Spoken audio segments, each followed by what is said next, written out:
Every woman who had ever walked through the doors of Sung Manor left the same way.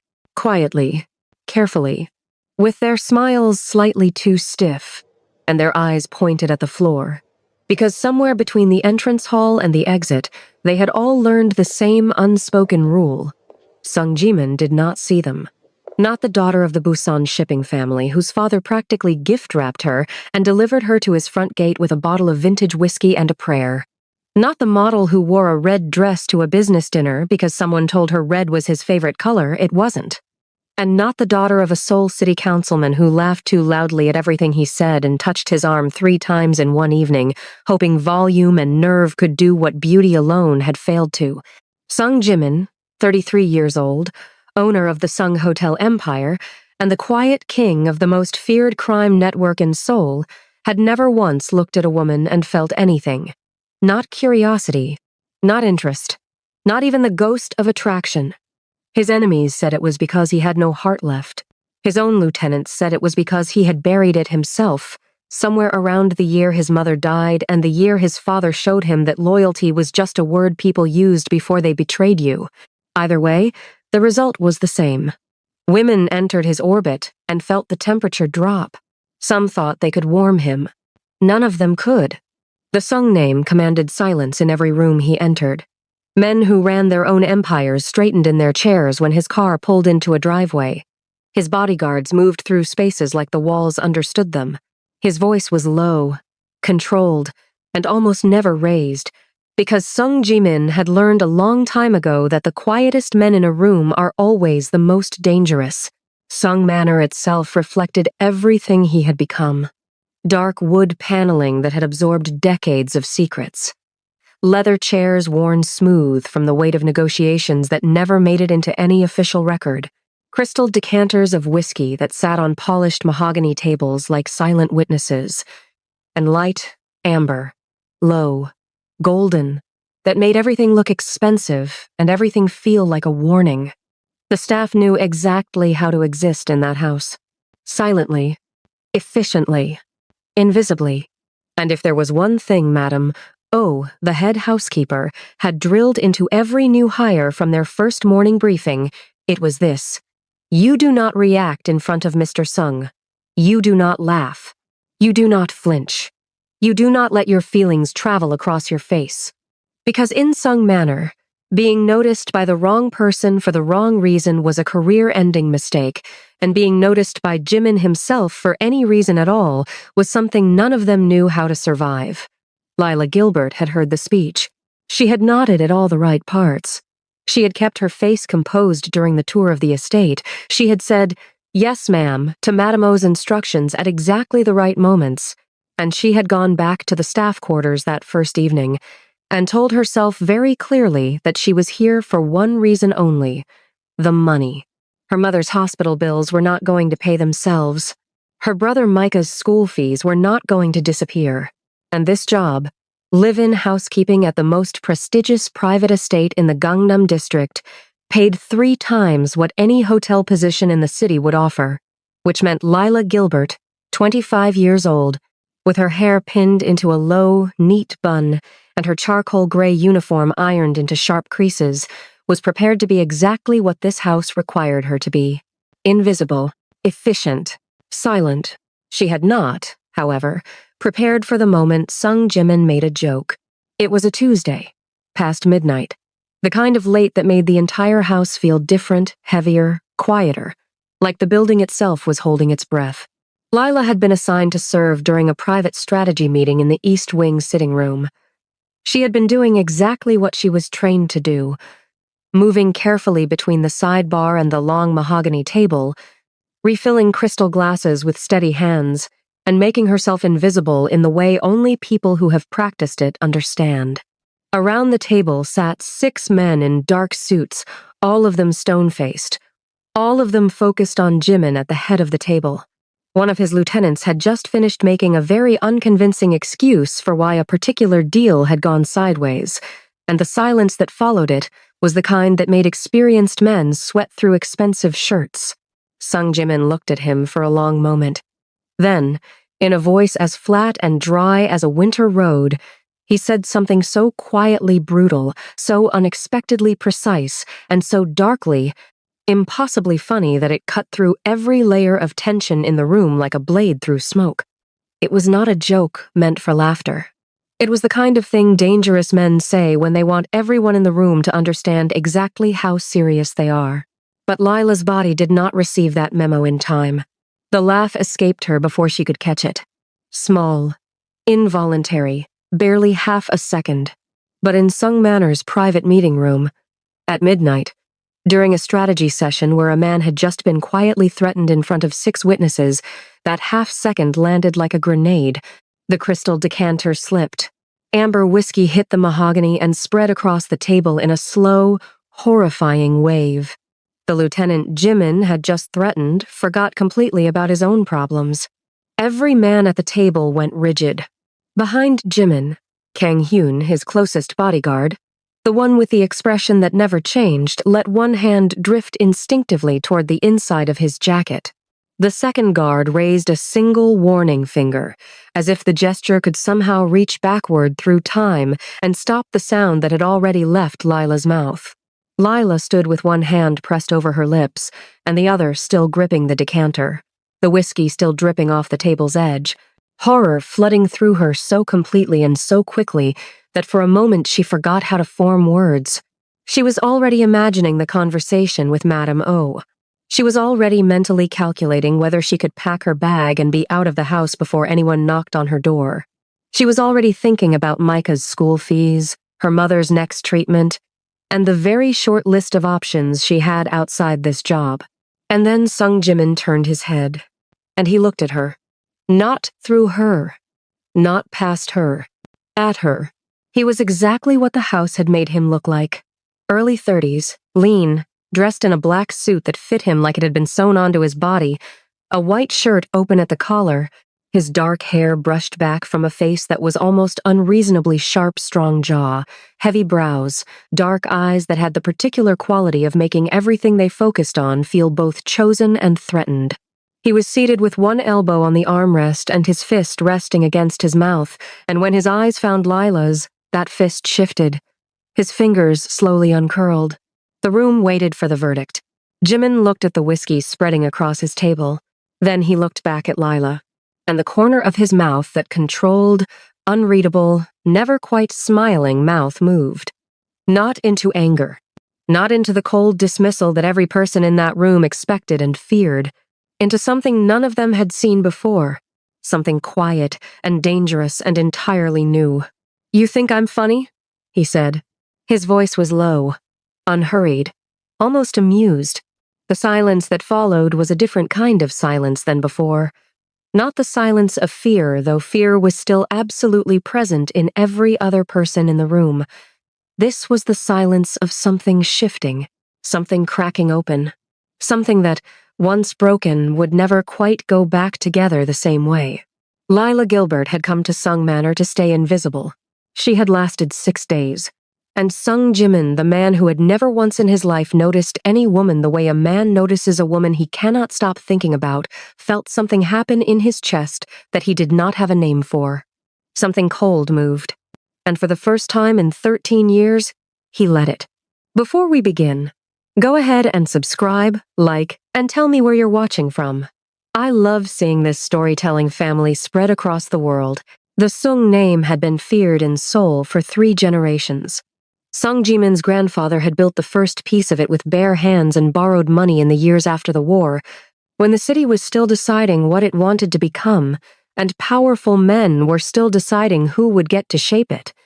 His father had doubled it, then tripled it, and then made the kind of choices that turned a wealthy family into something else entirely, something that didn't appear in any government registry, but that every serious player in the city understood without needing it. Explained. By the time Sung Jimin inherited both the hotel empire and the underworld network at the age of 22, the name was already a full sentence. You didn't need to say anything after it. The Sung hotels were impeccable, 6 properties across Seoul and 2 internationally, each one designed to feel like power made physical, clean lines, heavy materials, Staff who had been trained to anticipate needs before they were spoken and to disappear the moment their presence was no longer required. Business journalists wrote about Jimin the way they wrote about monuments, with admiration calibrated carefully to avoid the appearance of fear, even though fear was almost always the thing underneath. The underworld piece of it was quieter. It didn't have press coverage or quarterly earnings reports. It had relationships, favors, and a reputation so thoroughly established that most of the men who operated in that space didn't test it anymore. They had heard too many stories from people who had tried. Jimin was not the kind of boss who ruled through chaos. He didn't need to.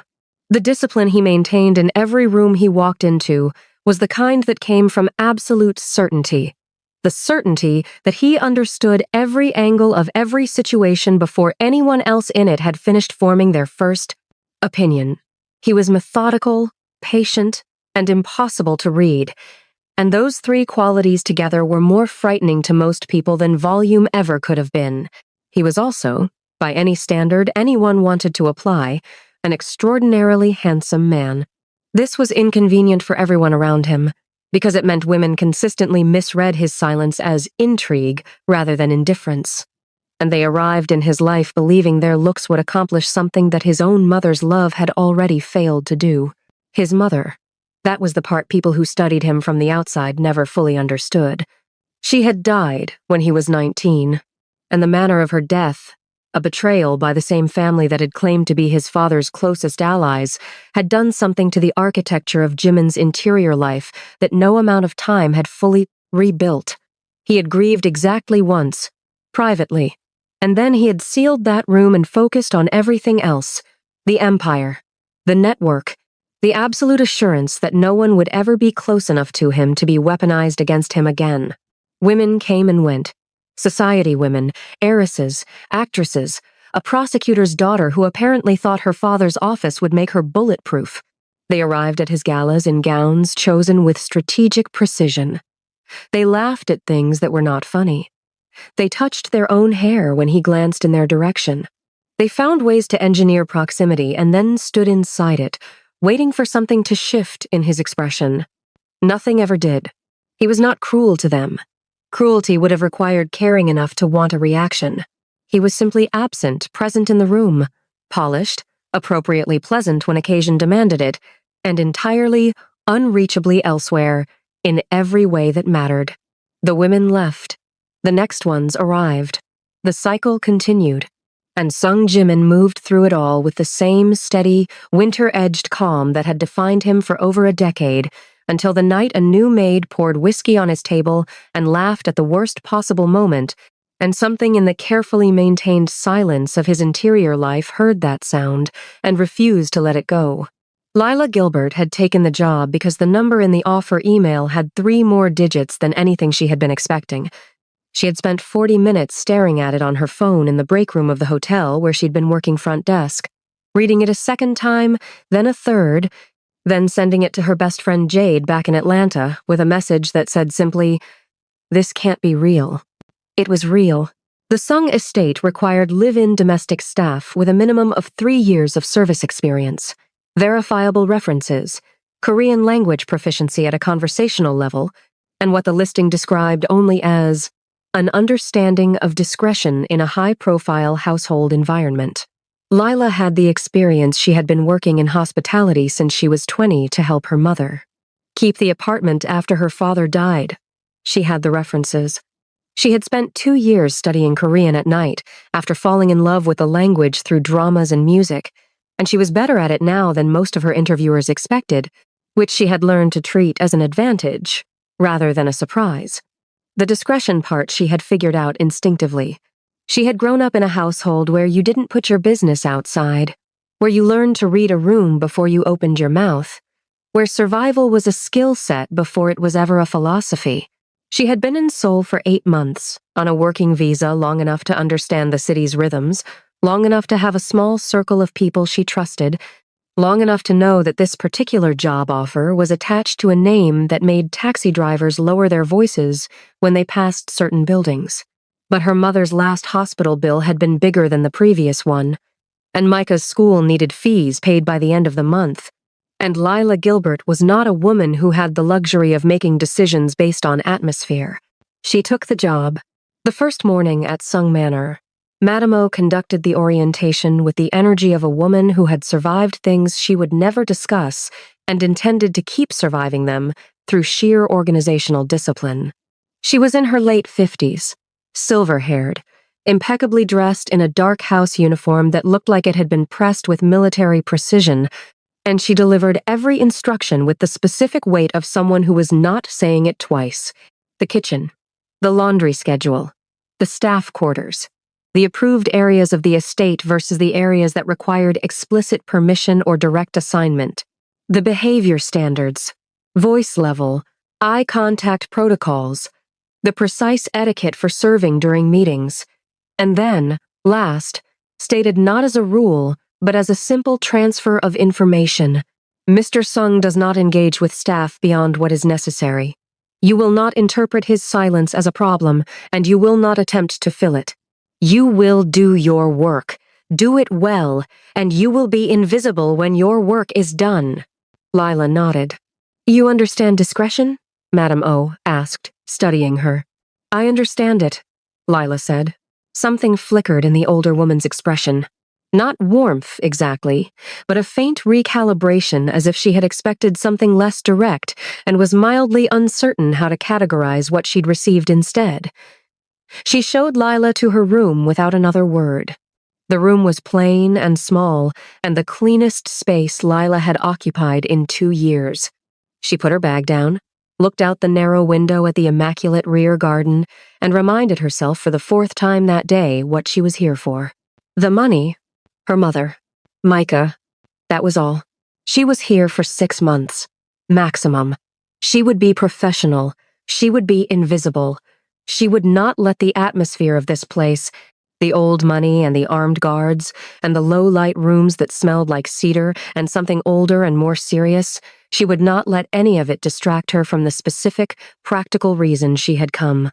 She lasted 6 days before she accidentally destroyed that entire plan with a laugh she couldn't stop.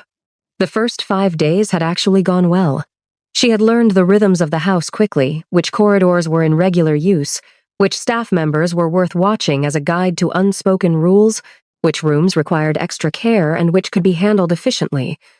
The estate was large but logical, and Lila had always been good at reading environments. She did her work cleanly and without drama. She was, by every measure, invisible. On day 6, she was assigned to the East Wing sitting room for a late service during a private meeting. Madame O had given the briefing with her usual economy of words. Fill the decanter when it fell below halfway. Clear glasses discreetly when they were finished. Do not speak unless spoken to, and under no circumstances react to anything said in the room. This last instruction had been stated 3 separate times in 3 slightly different ways, which told Lila more than the instruction itself. She dressed carefully that evening. Uniform pressed, hair tight in its low bun, pearl stud earrings small enough to be invisible, present enough to remind herself that she was still a person underneath the gray and white. She went in at 10:50 and positioned herself at the sidebar the way she had been shown. Still, quiet, available, functionally non-existent. The men at the table were the kind of men who existed in expensive suits and created weather systems when they were unhappy. She recognized the energy without knowing the names. She had worked in hospitality long enough to understand the specific body language of men who were accustomed to deference the way they took up space without announcing it, the way they waited to see how a room would arrange itself around them before they said anything that mattered. Sung Jimin was at the head of the table. She had seen him once before, briefly, on her second day, across the length of the main corridor. He had been walking toward the east entrance with 2 men flanking him and a phone to his ear, and she had been walking in the opposite direction carrying fresh linens, and their paths had not technically crossed. She had registered him the way you registered anything that changed the temperature of an environment quickly, instinctively, and with the specific mental note that said, stay out of the way of that. Up close, in the amber light of the sitting room, he was different. He was sharper, somehow. Everything about him was controlled in a way that made the word controlled feel inadequate, like calling the ocean wet. He sat at the head of the table in a black suit and white shirt with the top button open, one arm on the armrest, his attention on the man speaking across from him with the focused, unhurried quality of someone who had already made his decision and was simply allowing the formality of explanation to complete itself. The man speaking was making an excuse.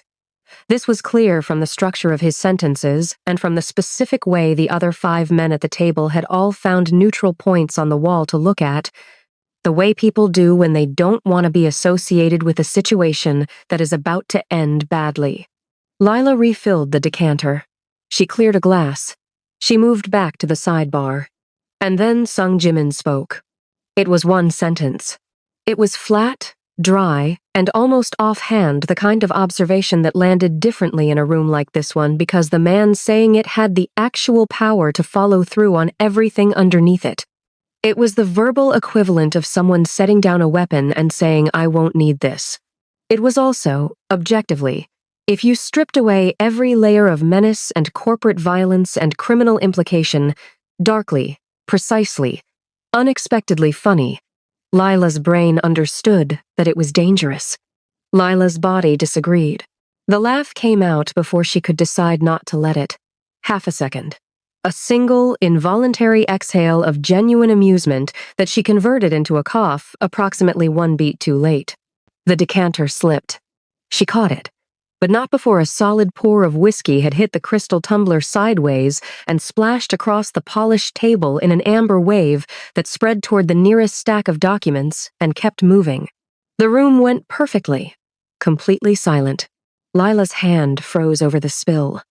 Her other hand was over her mouth. She was aware, with every nerve in her body, of the bodyguard whose hand had drifted toward his jacket, of the second guard's raised finger that said, "Stop, don't make this worse," of the 6 men at the table who had all turned to look at her with the collective expression of people watching someone step off a curb into traffic. And then Sung Jimin turned. Not quickly. Slowly. Deliberately. The way he seemed to do everything as though the world would wait for him. And it always did. He looked at the whiskey. He looked at her hand still pressed over her mouth. He looked at her face, the wide eyes, the shock, the genuine horror of someone who has just done the exact thing they were hired not to do. His fist, resting against the armrest, uncurled slowly. "You think I'm funny," he said. The room stayed silent. But the silence had changed. It was no longer holding its breath waiting for an explosion. It was holding its breath waiting for something it had no category for. Lila lowered her hand from her mouth. She picked up the linen from the sidebar and pressed it to the spill with steady hands, because her hands at least knew what to do even if no other part of her did. "I apologize, Mr. Sung," she said. Her voice was level. "It won't happen again." He watched her clean the table. He didn't look away. And when she finished and stepped back to her position at the sidebar, she felt his gaze follow her there and stay, just for a moment, before he turned back to the man across from him, as if the last 90 seconds had not occurred. The meeting continued.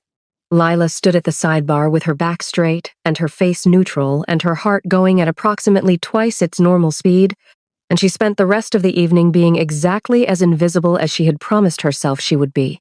But something had already changed. She didn't know it yet.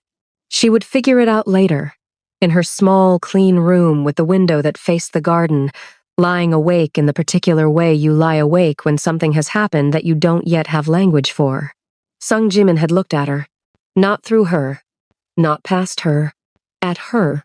And in this house, from what she had already learned, that was not nothing. The first indication that something had shifted came 2 days later. Lila was restocking the pantry when she became aware that Kang Hyun Jimin's closest bodyguard, the broad-shouldered, perpetually composed man who moved through the estate like a fixed point that the rest of the house rotated around, had appeared in the kitchen doorway and was talking to Madame O in a voice too low for Lila to hear from where she was. She didn't try to hear it. She kept her hands busy and her face forward and finished the task she'd been given. But that afternoon, Madame O found her in the laundry room and told her she was being reassigned.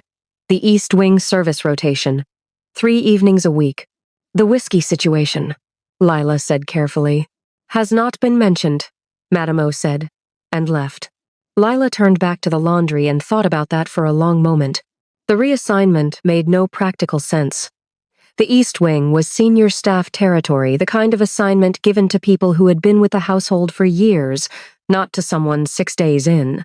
She filed that information where she filed everything.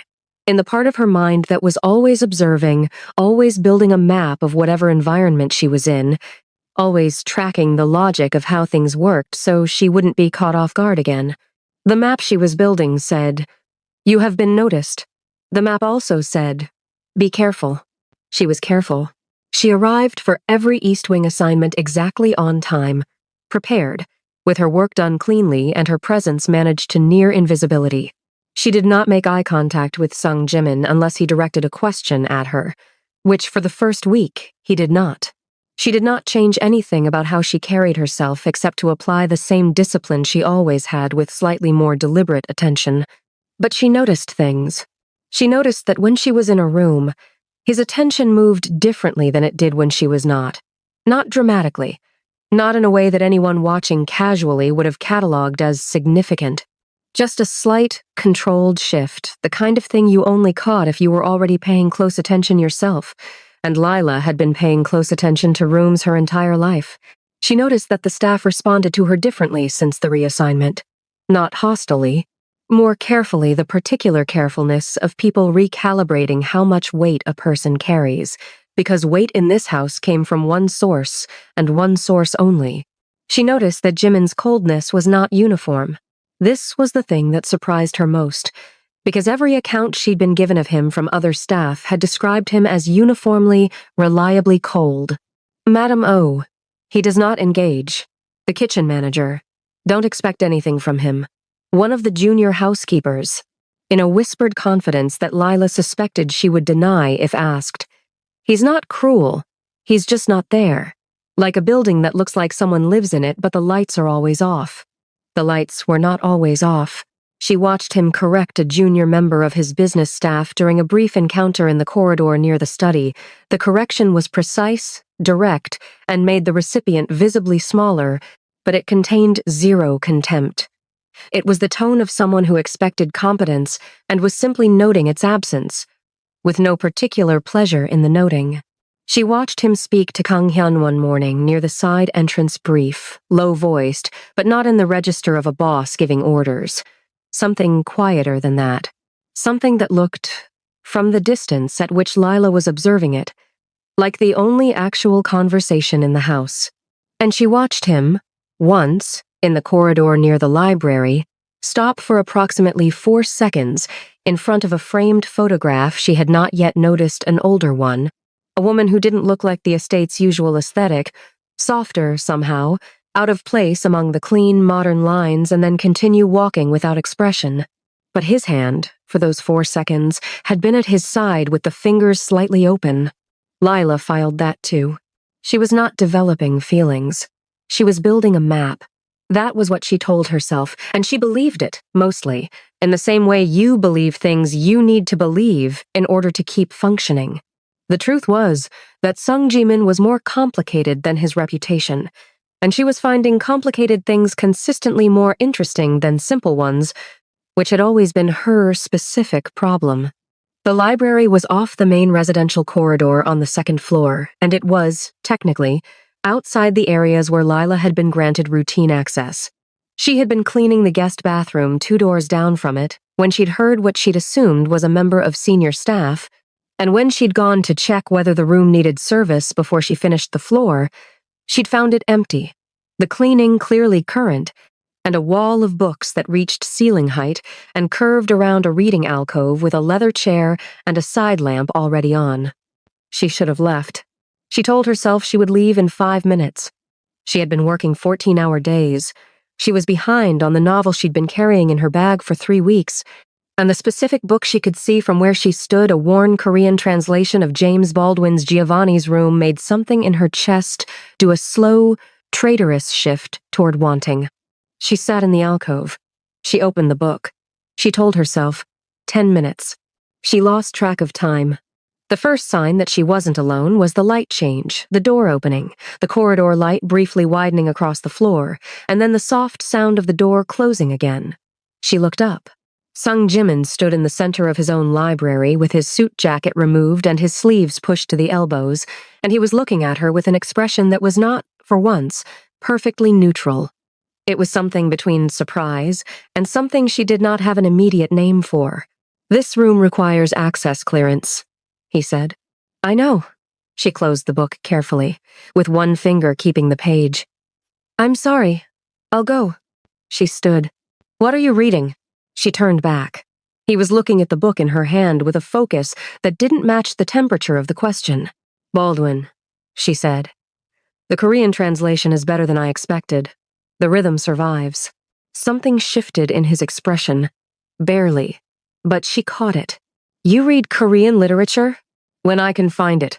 My Korean is better than most people expect, so I try to use it for things that aren't just practical." She paused. "That's probably not relevant. I'll leave the book here." "Sit down," he said. She looked at him. "That wasn't ambiguous," he said. "Not unkindly, just accurately." She sat down. He moved to the chair on the opposite side of the alcove, not the close chair, the one that created the configuration of a room being shared rather than occupied together, and he picked up the book he'd apparently come here to retrieve. She recognized the cover, a dense economics text that she had shelved herself 2 weeks earlier. For approximately 90 seconds, neither of them said anything. "Your Korean is good," he said, without looking up from the opening page of his book. "Thank you." "How long?" 2 years seriously. 2 more before that casually. Another silence. "Why?" he asked. "I liked the structure of it. And I liked Korea. I wanted to be able to move through it properly, not just functionally." He looked up from the book. "Most foreigners aim for functional. I noticed. I've always found that a little sad." She said it before she thought about whether to say it, and then she waited for the temperature in the room to drop. It didn't. Instead, the corner of his mouth shifted the same fractional movement she had seen in the meeting room, the one that wasn't quite a smile but was as close to one as his face seemed to allow. "Sad," he repeated, as if he were testing the word. Not in a judgmental way, just, there's a whole interior life to a language. The things it prioritizes and the things it doesn't have words for. Staying on the surface of it means you only ever see the city from the window of a car. He was quiet for a moment. Then, "What does Baldwin have that the English version doesn't?" The translator understood what he was actually talking about, she said. So they weren't translating words. They were translating the feeling underneath the words. That's rarer than it sounds.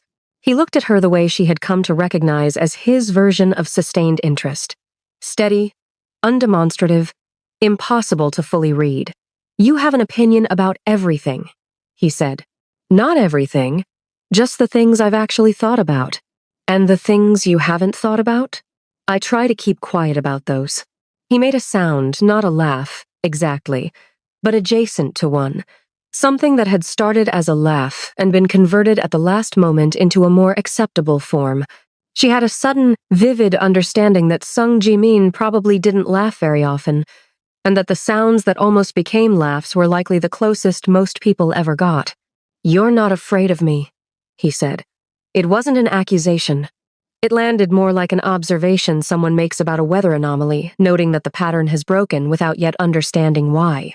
"I'm appropriately cautious," she said. "That's different. Most people can't make that distinction. Most people let fear and caution collapse into the same thing because it's easier." She looked at him steadily. "That usually makes the fear bigger and the caution worse." He looked at her for a long moment. The economics book was no longer doing anything in his hand. He wasn't reading it, and they both knew it.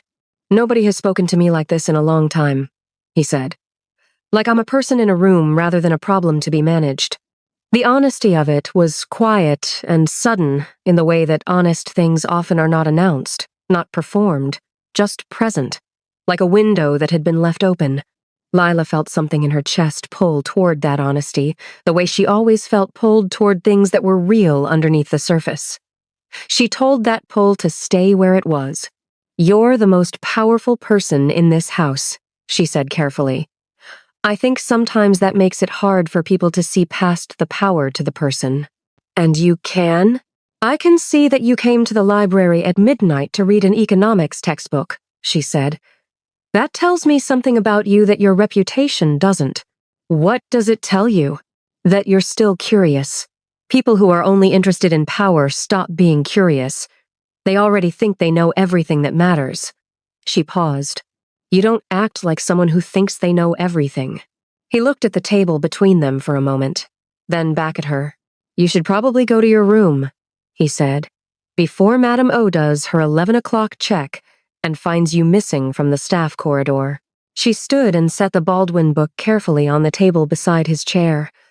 "I'll bring it back tomorrow." "Keep it," he said. "The shelf has 2 copies."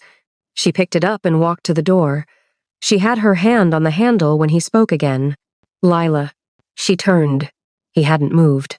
He was sitting with the economics book open in his lap now, but his eyes were on her. "Your Korean doesn't need improvement," he said. "For what it's worth." She held the compliment for a second, the way you hold something that costs more than you expected. "Thank you, Mr. Sung," she said, and she left. In the corridor, walking back to the staff wing, she passed Kang Hyun standing near the stairwell. He looked at her, then at the book in her hand, then back at her, with an expression she would later come to read as, "I see you, I know exactly what is happening here, and you should be very careful." She went to her room. She lay awake for a long time, not thinking about Sung Jimin or telling herself she wasn't, which was not quite the same thing. By the 3rd week, the house knew. Not everything. Not the library. Not the specific quality of the conversation that had happened in it, or the way Jimin had said her name when she was already at the door. The house knew only what the house could observe.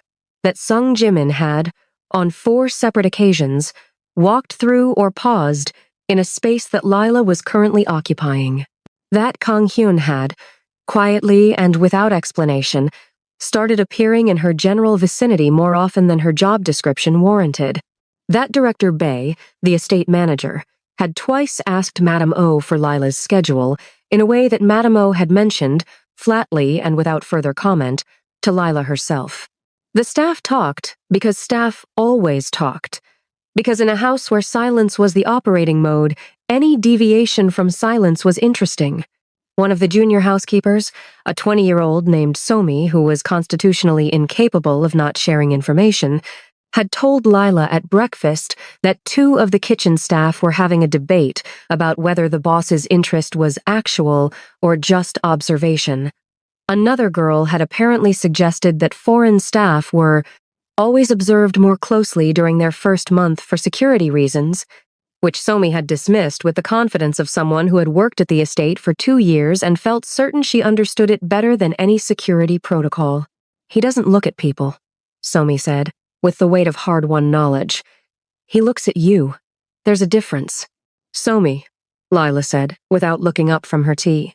"I'm just telling you what everyone else is saying. Everyone else should focus on their work. Everyone else is focused on their work. This is what it looks like when we're focused." Somi refilled her own tea with the cheerful efficiency of someone who genuinely enjoyed mornings. "Madame O is going to talk to you today, by the way. I heard her telling Director Bae she was going to have a professional conversation with the new international staff member." Lila set down her cup. "What kind of professional conversation?" she asked. Somi gave her a look that said, "The kind that uses professional as a way to mean something else." Madame O found her after lunch, in the corridor near the East Wing linen closet. She did not use the word professional. She did not use any words with obvious edge to them. She spoke, as she did everything, with the specific precision of someone who was communicating more than the literal content of her sentences. "This household functions on clarity," Madame O said. "Everyone in it has a defined role. Roles are how the house stays safe." She paused, with the weight of the pause doing most of the actual work. "Safety in this house means knowing what you are and what you are not." "I understand," Lila said. "I believe you understand," Madame O said. "I want to be certain you also apply." She walked away. Lila stood in the corridor for a moment and absorbed the specific texture of what had just happened. It was not hostile. It was not a threat. It was, she thought, possibly the most efficient delivery of, "Be careful.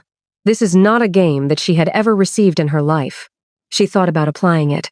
She thought about the library, and the Baldwin book, and the way he'd said keep it, and the way the sentence had felt like something larger than its words. She thought about her mother's hospital bills, Micah's school fees, the number in the offer email. She thought about all of that. And then Kang Hyun appeared at the far end of the corridor and nodded once in her direction, not a greeting exactly, more an acknowledgement, the kind that said, "I see you. You are currently accounted for. Carry on." And Lila had the specific, deeply inconvenient realization that she was not as invisible in this house as she had originally planned to be. And then, on a Thursday afternoon, Seo Yura arrived. The car was a black Mercedes with private plates that Kang Hyun clocked from the security monitor before it had even reached the gate. He said something low to the man beside him and made a call that lasted 30 seconds and involved no words that Lila, collecting fresh linens from the supply room nearby, was able to actually hear. But the energy in the house changed in the particular way. It only changed for external arrivals. And by the time the front door opened, Lila had been redirected from the east corridor to the garden supply task with a smooth efficiency that suggested the redirection was deliberate.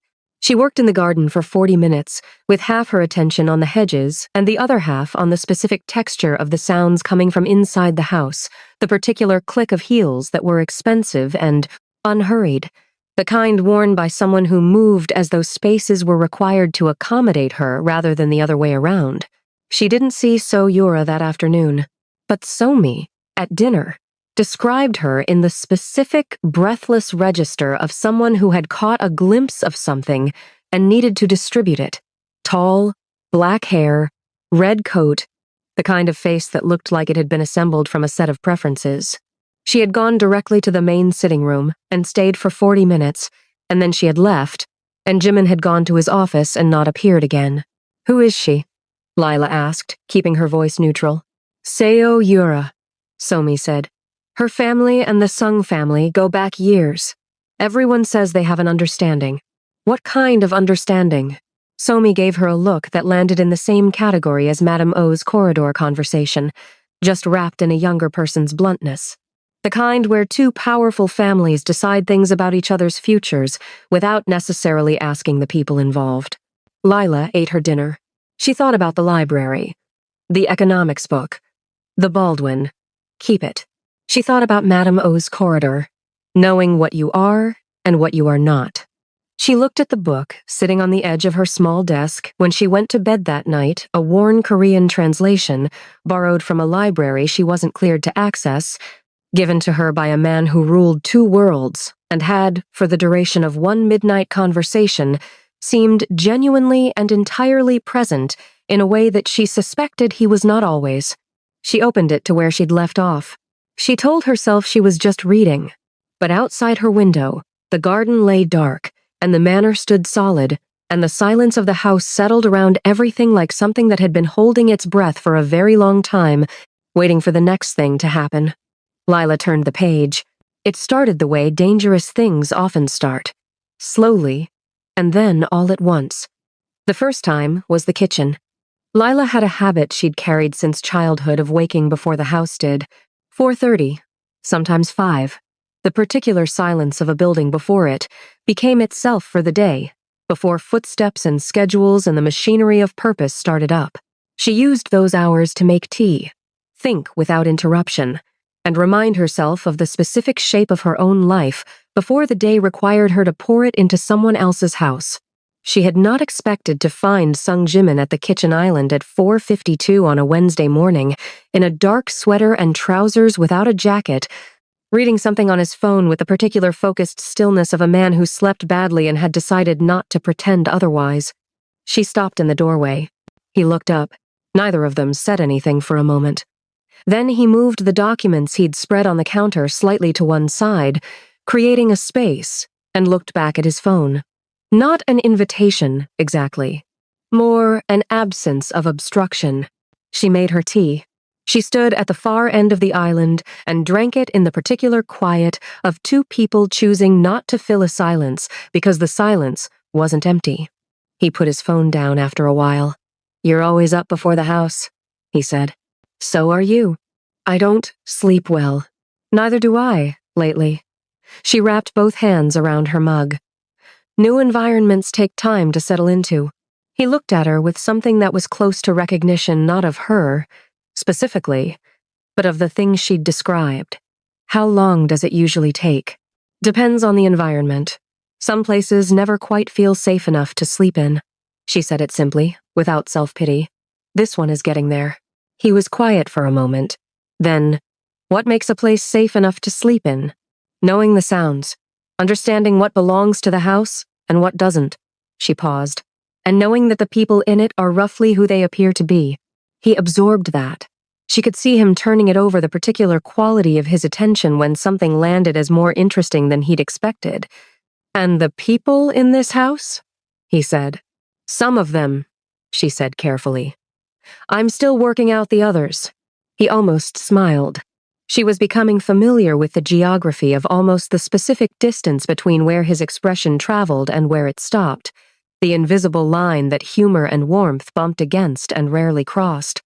After that, the kitchen became a place they both arrived at in the early morning, without discussing it, and neither of them mentioned it to anyone else. And the staff who rose later found 2 clean mugs in the drying rack and drew no conclusions that they were willing to state aloud. The balcony happened 3 weeks after that. A rainstorm had moved through Seoul in the late evening and left behind the specific clean cold that comes after rain in autumn, and Lila had gone out to the small staff balcony off the east corridor to stand in it for a few minutes before bed, the way she sometimes went outside simply to remember that the world extended past the estate's walls. Jimin was on the larger adjacent balcony, separated by a stone partition, standing with his hands on the railing and looking at the wet city below with the expression she had come to recognize as the one he wore when he was not, performing anything for anyone. He heard her step onto the balcony. He didn't turn. "Rain," he said. "Rain," she agreed. They stood on their respective sides of the partition for a while. The city was gold and wet and quiet. "My mother liked the rain," he said eventually. Not to her, exactly more into the air between them. The way people speak when they have been holding something for long enough that it wants to be said even without an audience. She used to open all the windows when it rained, even in winter. The staff thought she was strange. Lila said nothing. She understood that the correct response to this kind of speaking was presence, not commentary. She was not suited to the life she was born into, he continued. She was too soft for it, too open. People mistook that for weakness. He paused. The people who ran things at the time made certain decisions about her that she had no power to stop. Another pause, and then flatly. She died because of those decisions. Indirectly. But the line is clear. "How old were you?" 19. He finally turned to look at her across the partition. The rain had left a film of moisture on everything, and in the amber light from the corridor windows behind them, he looked stripped of several layers, the suit, the reputation, the controlled surface. Just a man at a railing, saying something true, old enough to understand what had happened, young enough that it rewired everything. "I was 22 when my father died," she said. She offered it without drama, even trade. Heart attack, officially. But he'd been under a level of stress for years that I didn't fully understand until after. He worked as an accountant for a private firm.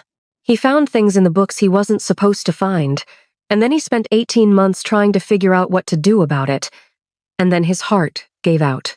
She looked at the city. I've always thought those two things were connected, even if no one would ever put that on a certificate.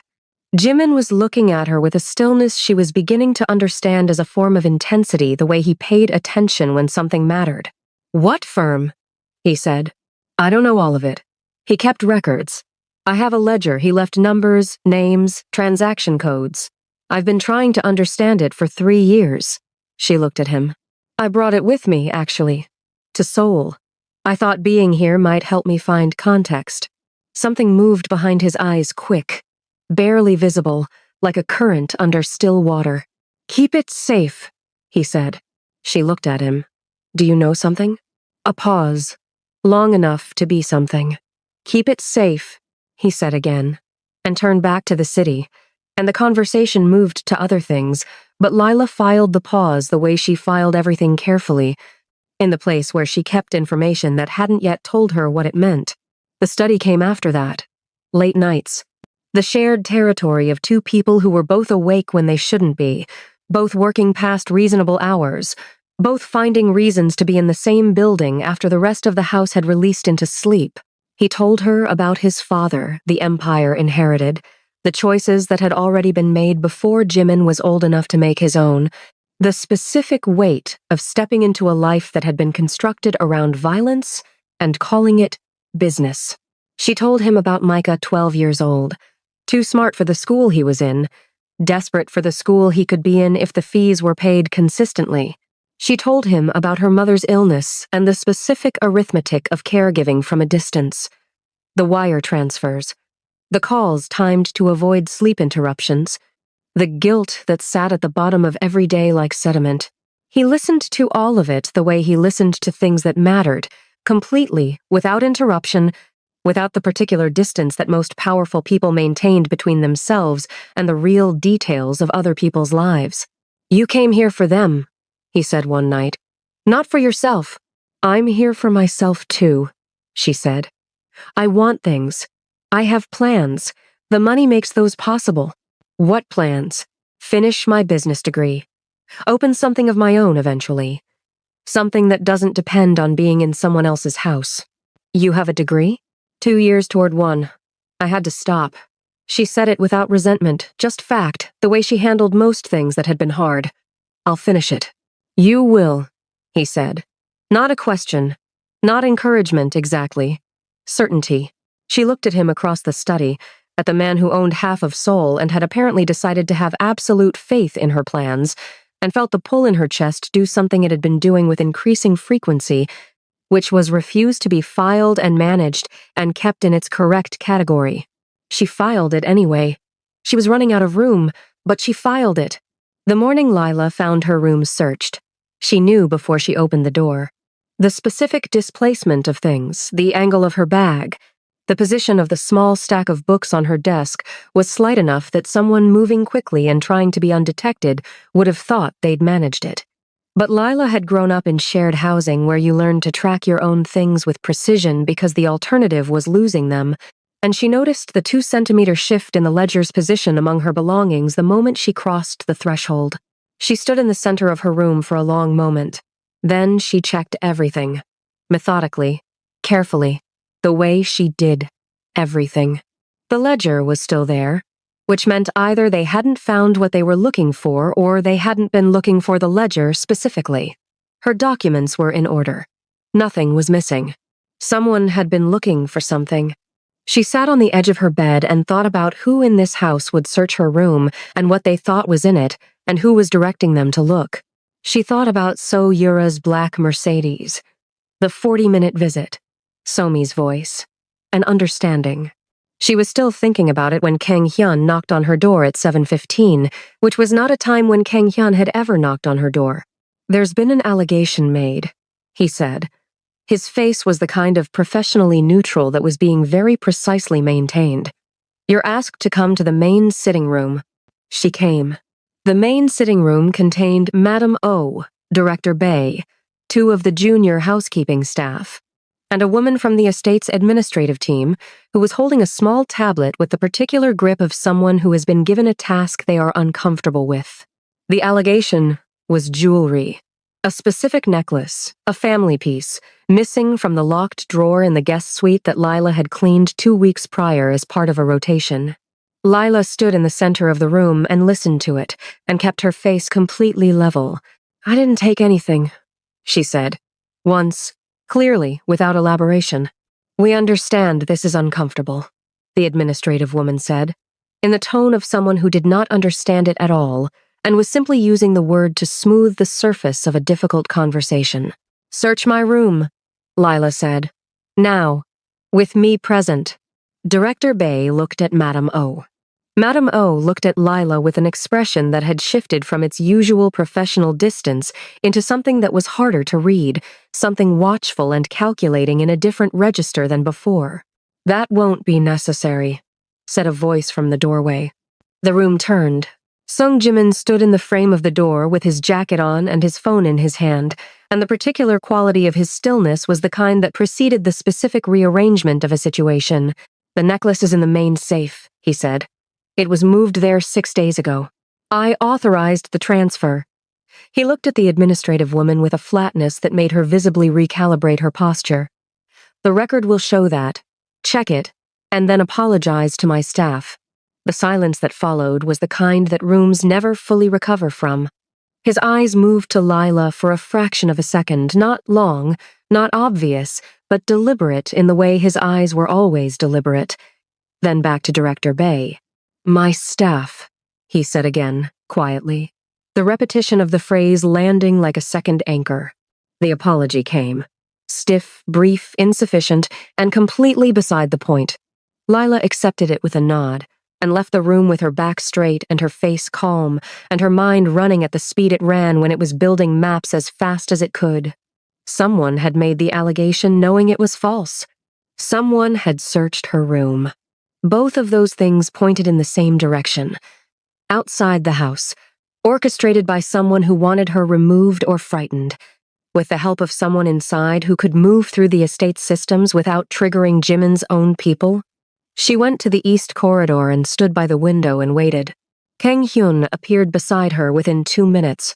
"My room was searched," she said, without turning. "I know," he said. "Is he aware?" "He's aware of more than he said to you." A pause. "He's going to want to talk to you tonight." She brought the ledger.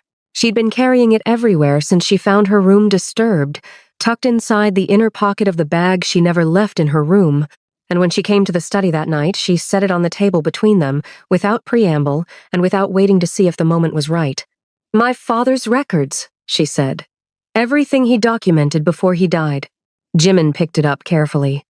He opened it to the first page, then the second, then moved through it with the specific, accelerating focus of someone who understood what they were looking at. He was silent for a long time. "These transaction codes," he said finally. "Where did he get access to these accounts?" "He worked for a private financial firm for 8 years. I don't know the firm's full structure. The letterhead was in Korean. I've been trying to trace it." "You don't need to trace it." He set the ledger down. His voice had gone to the particular flatness that she now recognized as the sound of him processing something significant. "I recognize 3 of these account identifiers. They belong to the CO family's secondary financial network." He looked at her. "Your father found evidence of illegal capital movement through those accounts. The kind of evidence that would have been worth a great deal to specific people. And worth nothing to him," she said. "He didn't know what to do with it." "No. He knew exactly what he had. He just didn't have anyone to take it to safely." He paused. "There are also 2 account codes here I don't recognize, which means part of this network is something I haven't seen before." She looked at him across the table. "Someone in this house searched my room," she said. "Someone knew I had this." "Yes." "Which means someone here is connected to the Seo family." "Yes." "And that person told So Yura about me. About you and me." She said it plainly, because they were past the stage where plainness about this particular thing required courage. That's why the jewelry allegation happened. Not to catch me, to destabilize me, to give her a reason to have me removed. Yes. He was looking at her with an expression she had not seen from him before, not quite the usual controlled focus, but something rawer underneath it, closer to the surface. "Lila, I'm not leaving," she said. "I know." He said it immediately. "Not a concession. A certainty. I don't want you to leave." A pause. And then something that cost him visibly. "I need you to understand what it means that I'm saying that." She looked at him across the width of the table, at the man who had built walls around himself since 19, who ran 2 worlds with the specific discipline of someone who had decided that distance was survival, who had said nobody has spoken to me like a person in a long time. with the quiet devastation of someone discovering a window in a sealed room. She reached across the table and placed her hand over his. He looked at their hands. His fingers shifted slowly, and then turned, and then closed around hers with the careful, deliberate pressure of someone handling something they didn't want to break. "I know what it means," she said. He held her hand like it was the most serious thing he'd done in years. And for him, she suspected, it was.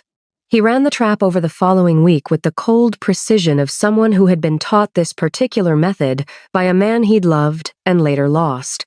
He gathered his inner circle, Kang Hyun, Madam Oh, Director Bae, and 2 senior network lieutenants, and he fed each of them a different false piece of information. Different, discreet, traceable, to Kang Hyun. That he was moving Lila to a secured apartment in Mapo. To Madam Oh, that he was transferring a significant sum to a holding account in Japan. To Director Bae, that he was planning to meet with the head of a rival hotel group at the Lotte on Friday evening. To the first lieutenant, that he was canceling a specific shipment arrangement on the south route. To the second, that he was expanding operations into a new district in the east. He told Lila about the trap at 4:50 in the morning, over tea, in the kitchen that had become their hour. She listened without interrupting. "How will you know which piece was moved?" she asked. "The Seo family will act on it," he said. "They always do.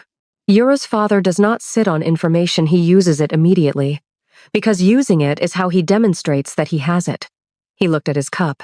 "One of those 5 pieces will trigger a move within 3 days. The move will tell me who gave it to them." She looked at him. "What will you do when you know?" He was quiet for a moment. "Handle it. Jimin." He looked up. She had started using his name without the honorific 2 weeks ago, and each time she did, it still arrived in him like something that needed to be adjusted to, something that the room around him had to accommodate. "What do you need from me?" she said. "Stay in the house. Don't go anywhere alone. Don't let Director Bae's people direct you anywhere." He paused. "And trust me." "I trust you," she said. Simply. The way she said true things. 3 days later, on a Thursday afternoon, men from the Seo network arrived at the Lotte Hotel and secured a private dining room for a meeting that would never take place because Sung Jimin had not scheduled any meeting there and never intended to. He received the report from his surveillance contact at 3:14 p.m. At 3:15, he texted Kang Hyun, "It's Bae." The reply came in 10 seconds. "I'll bring him in." Lila was in the east corridor when it happened. She heard the specific quality of the sound, not raised voices, not violence, just the controlled, inevitable sound of something that had been suspected becoming confirmed, and she waited in the corridor until Kang Hyun passed her and nodded once. Jimin came to the study at 10 that night. He looked like someone who had absorbed a significant impact and was refusing to show the extent of the damage. She said nothing when he sat down. She set tea on the table between them. She sat across from him and let the silence be what it needed to be. "He was with me for 12 years, Jimin said eventually. "After my mother died, he kept the estate running. He used to bring me food when I worked through the night." He looked at the table. "He was the closest thing to a consistent presence in my life for a decade." Did he say why? They had his son. A debt that had been building for years. He thought if he gave them small things, they would leave the boy alone. He was quiet. I would have helped him. If he had come to me, I would have cleared the debt, secured the boy, handled it. He didn't come to me. "Because he was afraid of you," she said. "Because everyone is afraid of me." "Not everyone," she said. He looked at her. The thing she had seen on his face more often now, not almost a smile, but something adjacent to tenderness, something that had been sealed behind the same wall as everything else and was finding its way through the cracks with increasing frequency. "His son is protected," he said. "I've arranged it. The debt is cleared. And Bae? Gone from the estate. Not harmed." He looked at the table. "I'm not my reputation." "I know," she said. "I've always known." He looked at her for a long moment. "You're the only person in my life who has ever been able to say that and be right." The banquet invitation had come before any of this, before the allegation, before the ledger, before the trap and the traitor. It had arrived on embossed cardstock with the Seo family seal, requesting Sung Jimin's attendance at a private alliance dinner at the Grand Hyatt on a Saturday in October, with the specific language of these invitations, the kind where the courtesy wrapping is thin enough to see the demand inside. Jimin had accepted. He had been going to accept regardless, because attending was intelligence and refusing was declaration. And he was not yet ready to declare. He was ready now. He went to the banquet in a black suit with the particular composure of a man who had already decided how the evening would end and was simply arriving for the performance of it. The room was everything these rooms always were. Expensive, beautiful, constructed around the display of power in its most socially legible form. The Seo family was positioned at the head of the arrangement with the confidence of people who believed the evening was going according to their script. Yura sat at the main table in a silver gown, composed and watchful and sharp in the way that only people who have been waiting for something they are certain they will get can be. She looked at Jimin across the room as he arrived and allowed herself a small, controlled smile. The smile of someone who had spent months arranging a situation and could see the arrangement holding. Jimin found his seat. He accepted a drink. He moved through the initial conversation with the polished, unhurried ease of a man who was not nervous and had no reason to be. At 9:15, the doors at the side of the room opened, and two men in dark suits walked in flanking Lila. She was not supposed to be here. That was immediately clear from the silence that rippled through the section of the room that understood the significance from the specific way Yura's composure shifted, just a fraction, from anticipated victory into something recalculating. Lila was dressed simply. She was carrying herself the way she carried herself everywhere, straight, composed, with the particular quality of presence that came from being entirely clear about who you were and entirely unintimidated by the room's assessment of it. The Seo family's head of security stood and made a declaration, audible to the relevant section of the room, that a member of the Sung household staff had been found in possession of documents stolen from the Seo family's private financial records. The accusation landed in the room like a flat stone dropped into still water. Jimin set down his glass. He stood slowly, with the specific patience of a man who had already been waiting for exactly this. "Mr. Seo," he said, in the carrying, quiet voice that made rooms understand they needed to listen. "The documents in question were not taken from your family. They were compiled by a man who worked for your family's subsidiary firm for 8 years before the stress of what he found in your records contributed to his death." He reached into his jacket and removed a folded document. "I have the originals." The room was very quiet. "I also have," he continued, with the same unhurried pace, "the documentation trail that connects 3 members of your financial network to accounts that were reported closed in 2019 and have continued operating under different codes since.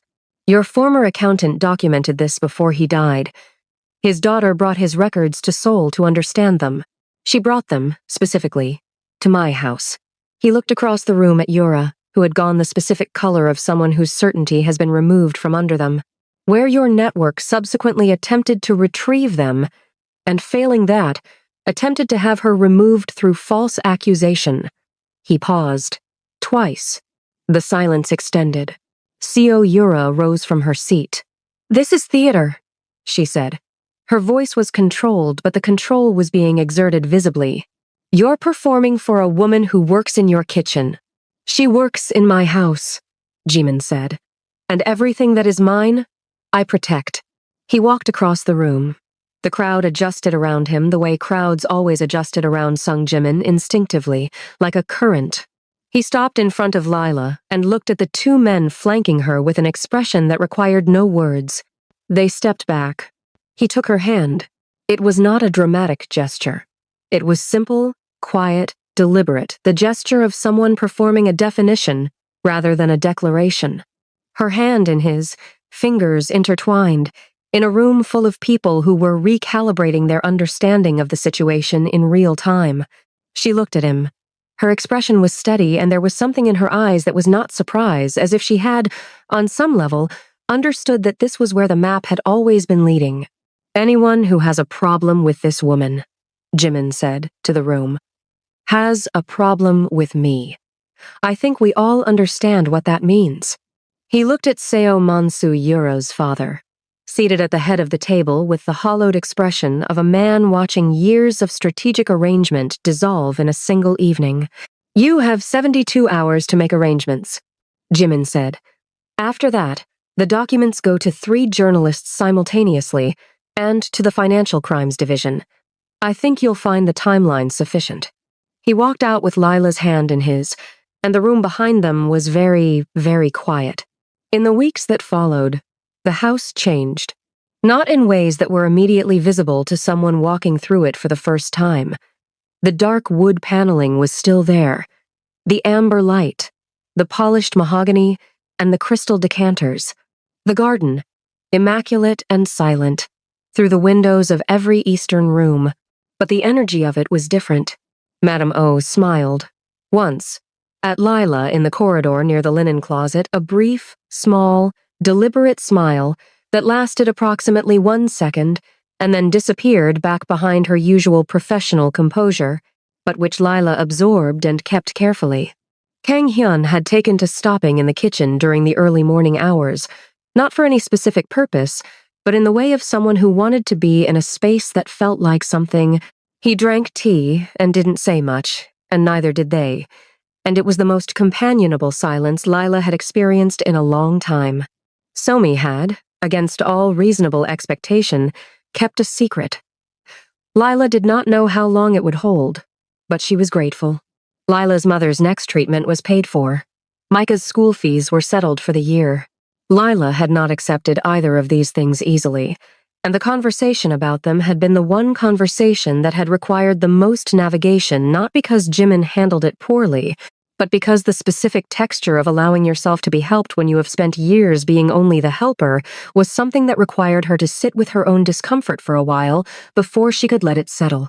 You're not losing anything by accepting it, he said, during that conversation. I know that rationally, she said, but not in practice. Not yet. I'm working on the gap. She looked at him. I'll get there. You will, he said, again with that certainty. The same certainty he'd had about her degree, about her plans, about everything she had told him she intended to do. She looked at him and thought about the map she'd been building since the day she arrived, all the small observations filed and cataloged and cross-referenced, and she thought about how maps changed when you understood the territory better. How the features that had looked like obstacles from a distance sometimes turned out to be the most solid ground. On a Thursday evening, 3 weeks after the banquet, Jimin came to the east sitting room at the end of a long day and found Lila setting the table for a late supper. It was the same room, the same mahogany table, the same amber light, the same crystal decanters. The whiskey was there, as it always was. He stood in the doorway for a moment, looking at her, at the warm brown of her hands against the white table linen, at the low bun, slightly less perfect than it was in working hours, at the way she moved through the space now with a comfort that was entirely different from the performed invisibility of 6 weeks ago. She looked up and saw him in the doorway and tilted her head slightly in the way she did when she was waiting for him to say what he'd come to say. He crossed the room. He reached past her to pick up the crystal decanter, poured 2 glasses of whiskey, and set one in front of her. He stood close enough that the specific gravity of him was something she felt rather than simply observed. Do you remember the first night? He said. Vividly, she said. Every horrible second of it. The corner of his mouth moved. The room went silent. The room thought I was about to be removed from the estate in a way that might require several people to sign paperwork. The room was wrong, he said. The room was very wrong. He looked at the whiskey in his hand, then at her. That sound, he said. Your laugh. In a room where nothing like that had any right to exist. He was quiet for a moment.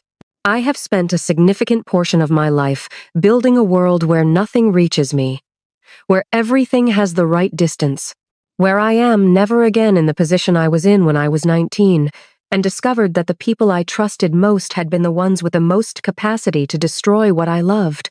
He held her gaze steadily, in the way he held the things that mattered completely, without defense, and then you laughed. She was very still, and something that had been perfectly sealed, he said, moved. She looked at him, at the man who ran two worlds and had, one laugh at a time, shown her everything underneath them.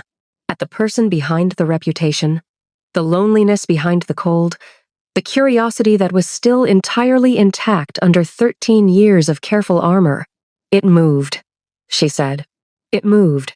He set down the whiskey. He took her hand, the same gesture as the banquet, simple, deliberate, unhurried. I did not know what to do with that. And now? He looked at their joined hands, and for the first time since she had known him, the almost smile completed itself. Not large, not performed, just real. A small, rare, genuine thing, like a light coming on in a room that had been dark for a very long time. Now, he said, I know exactly what to do with it. The amber light held them. The city moved outside the windows. The house was quiet in the way that houses are quiet when the people inside them have finally settled into each other. And in the east sitting room of Sung Manor, in front of the same whiskey table where a crystal decanter had once slipped from the hands of a woman who was only supposed to be invisible, Sung Jimin pulled Lila Gilbert close. And for the first time in his life, the silence around him felt like something that belonged to him. Not because it was empty, because it was full.